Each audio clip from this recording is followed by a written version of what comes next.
திரு திரு ஜென்ராம், இப்ப நிதி ஒதுக்கீட்டு அப்படின்ற விஷயத்துல வந்து இப்போ 90-10 என்பதை நாங்க 65-30 என்று மாற்றி இருக்கிறோம், மத்திய அரசு இதற்கு பொறுப்பேற்கிறோம் அப்படின்னு சொல்றாங்க. ஆனா இந்த நிதி ஒதுக்கீடு என்பதுல மாநிலங்களுக்கான அந்த பாரபட்சம் என்பது இன்னும் நீடிக்குது அப்படின்ற ஒரு விஷயத்தை தான் பார்க்க வேண்டியிருக்கா இன்னமுமே?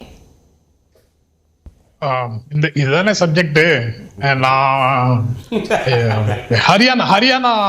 ஹரியானா எக்ஸிட் போல்ல காங்கிரஸ் வந்து ஆட்சி அமைக்கும்னு சொல்றாங்க, ஜம்மு அண்ட் காஷ்மீர்ல நேஷனல் கான்ஃபரன்ஸ் ஆட்சி அமைக்கும்னு சொல்றாங்க அப்படின்னு வேற ஏதாவது பேசினாலும் பேசலாம் அப்படின்னு நினைச்சேன். ஆனா கடைசியில முடிக்கிற நேரத்திலயாவது ஒரு சப்ஜெக்ட பேசிடுவோம் அப்படின்னு சொல்லிட்டு திரும்பி வந்துட்டேன்.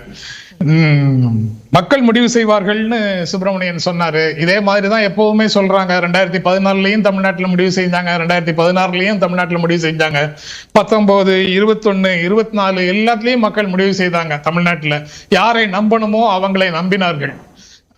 அதுக்கப்புறம் இது வந்து பாரதிய ஜனதா கட்சிக்கும் திராவிட முன்னேற்ற கழகத்திற்கும் இடையில உண்டான கட்சி ரீதியான பிரச்சனையாக நான் நினைக்கல.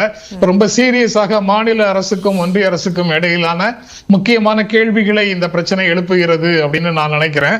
அதனால இதுல சுப்பிரமணியன் சொல்ற ஸ்டேட்மெண்ட் தான் இந்த பிரச்சனைகளுக்கு காரணமாக இருந்தால், மாநிலங்களின் கடன்களை வரையறை செய்வதில் மாநிலத்துக்கு சொந்தமான பப்ளிக் செக்டர் அண்டர்டேக்கிங்ஸ் உடைய கடன்களை சேர்க்கக்கூடாது அப்படிங்கிற ஒரு நிலையை மிக விரைவில் எட்ட வேண்டும்.